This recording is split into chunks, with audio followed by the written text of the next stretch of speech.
Hello, my name is Brandon Riel. I live in Edmonds, Washington. I am non-union, and I'm auditioning for the role of Algernon Moncrief. Didn't it go off all right, old boy? You didn't mean to say that Gwendolyn refused you. I know that is a way she has. She's always refusing people. I think it most ill-natured of her. Oh, Gwendolyn is right as a trivet. As far as she's concerned, we're engaged. Her mother is perfectly unbearable. Never met such a gorgon. I don't really know what a gorgon is like, but I'm quite sure that Lady Bracknell is one. In any case, she is a monster without being a myth, which is rather unfair. Oh, I beg your pardon, Algy. I suppose I shouldn't talk about your own aunt now before you. My dear boy, I love hearing my relations abused. It's the only thing that makes me put up with them at all.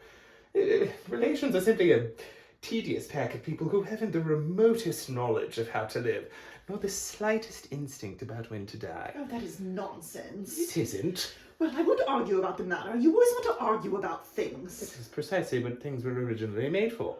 Upon my word, if I thought that, I'd shoot myself.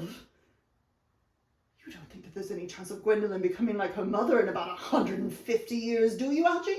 All women become like their mothers. That is their tragedy. No man does. That's his. Is that clever? It is perfectly phrased, and about as true as any observation in civilized life should be. I'm sick to death of cleverness. Everybody is clever nowadays. You can't go anywhere without meeting clever people. The thing has become an absolute public nuisance. I wish to goodness we had a few fools left. We have. I should extremely like to meet them. What do they talk about? Oh, the fools? Oh, well, the clever people, of course. What fools? By the way, have you told Gwendolyn the truth about your being Earnest in town and Jack in the country? My dear fellow, the truth isn't quite the sort of thing one tells to a nice, sweet, refined girl. What extraordinary ideas you have about the way to behave to a woman.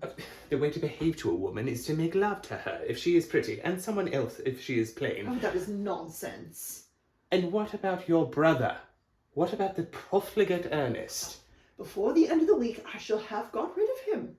I'll say he died in Paris of apoplexy. Lots of people die of apoplexy quite suddenly, don't they? Yes, but it's hereditary, my dear fellow. It's the sort of thing that runs in families. You'd better say a severe chill. Are you sure severe chill isn't hereditary or anything of that kind? Of course it isn't. Very well then. My poor brother Ernest is carried off suddenly in Paris by a severe chill. That gets rid of him. But I thought you said that. Was it Miss Cardew a little too interested in your poor brother Ernest? Won't she feel his loss a good deal? Oh, that's all right. Cecily is not a silly romantic girl, I am glad to say. She's got a capital appetite, goes on long walks, and pays no attention at all in her lessons. I should rather like to see Cecily. I will take very good care that you never do. She is excessively pretty, and she is only just 18. I mean, have you told Gwendolyn yet that you have an excessively pretty ward who is only just 18? Oh, what doesn't blurt these things out to people? Cecily and Gwendolyn are perfectly certain to be extremely great friends. I'll bet you anything you like that in half an hour after they have met, they will be calling each other sister. Women only do that when they've got each other a lot of other things first. Now, my dear boy, if we are going to get a good table at Willis's, we really should go and dress. Do you know it is nearly 7? Oh, it's always nearly 7. Well, I'm hungry. I never knew you when you weren't. Well, what shall we do after dinner? Shall we go to a theatre? Oh, no, I loathe listening. Well, let us go to the club. Oh, no, I hate talking. We might trot round the Empire at 10. Oh, no, I can't bear to look at things. It's so silly. What shall we do? Nothing. It's awfully hard work doing nothing. However, I don't mind hard work when there is no definite object of any kind. I've never met any really wicked person before. I feel rather frightened. I'm so afraid he will just look like everyone else. He does. You are my little cousin Cecily, I am sure. You are under some strange mistake. I am not little. In fact, I believe that I am more than unusually tall for my age. But I am your cousin Cecily. You, I see from your card, are Uncle Jack's brother, my cousin Ernest. My wicked cousin Ernest. Oh, you mustn't think I am wicked, Cousin Cecily. I am not really wicked. If you are not, then you have certainly been deceiving us all in a very inexcusable manner. I hope that you have not been leading a double life, pretending to be wicked and really being good all the time. That would be hypocrisy. Oh. Well, I have been rather reckless. I am glad to hear it. In fact, now you mention the subject, I have been very bad in my own small way. I don't think you should be so proud as that, though I'm sure it must have been very pleasant. It is much pleasanter being here with you. I can't understand how you're here at all. Uncle Jack won't be back until Monday afternoon. Oh, that is a disappointment. I'm obliged to go up by the first train Monday morning. I have an appointment in London that I am eager to miss. Couldn't you miss it anywhere but in London? The appointment is in London. Well, I know, of course, how important it is not to keep a business engagement if one wants to retain any sense of the beauty of life. But still, I think you had better wait until Uncle Jack arrives. I know he wants to speak to you about your emigrating. My what?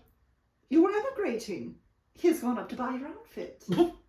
I would never let Jack buy my outfit. He has no taste in neckties at all. I don't think you will require neckties. Uncle Jack is sending you to Australia. Australia? I'd sooner die. Well, he said at dinner on Wednesday night that you would have to choose between this world, the next world, and Australia. In that case, the reports I have heard of Australia and the next world are not particularly encouraging. This world is good enough for me, Cousin Cecily. Yes, but are you good enough for it? Oh, I'm not that. That is why I want you to reform me. You might make that your mission, if you would like, Cousin Cecily. I'm afraid I have no time this afternoon. Well, would you mind my reforming myself this afternoon? It is rather quixotic of you, but I think you should try. I will. I'm feeling better already. You're looking a little worse. That's because I'm hungry. Oh, how thoughtless of me. I should have remembered that when one is going to lead an entirely new life, one requires regular, wholesome meals. Won't you come in? Thank you. Might I have a buttonhole first? I never have any appetite unless I've had a buttonhole first. A morchel nu. Sooner have a pink rose. Why? Because you are like a pink rose, Cousin Cecily.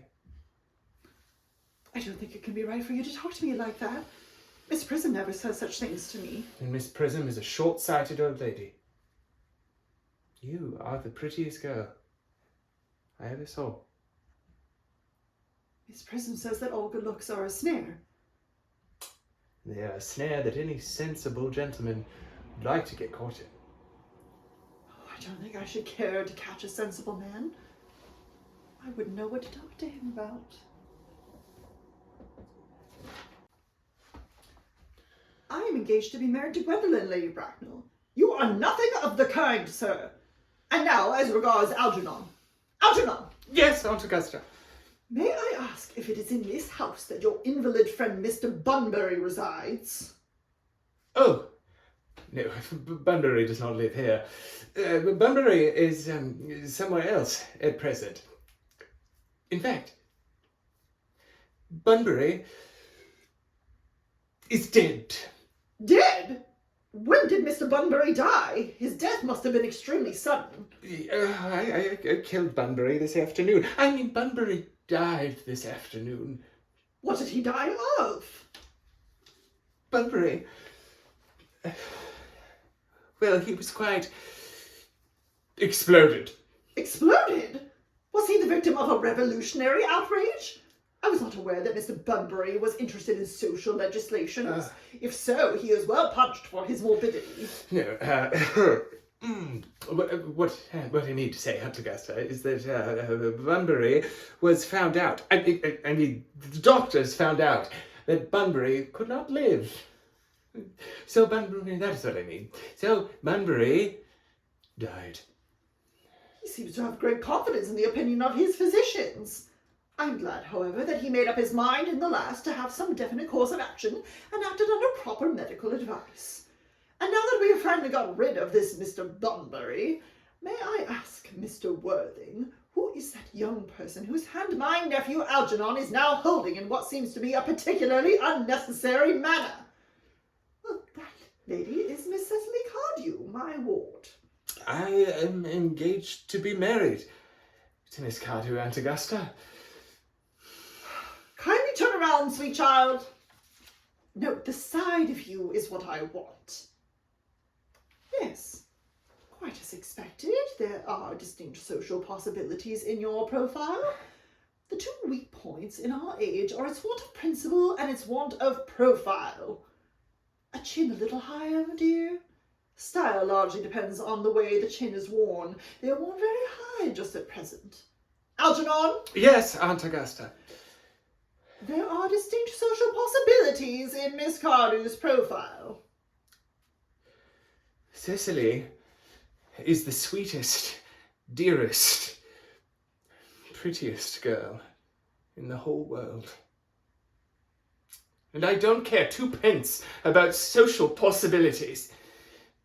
Never speak disrespectfully of society, Algernon. Only people who can't get into it do that. Dear child, of course you know that Algernon has nothing but his debts to depend on, but I do not approve of mercenary marriages. When I married Lord Bracknell, I had no fortune of any kind, but I never dreamed for a moment of allowing that to stand in my way.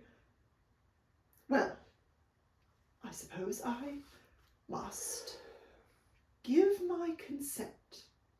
Thank you, Aunt Augusta.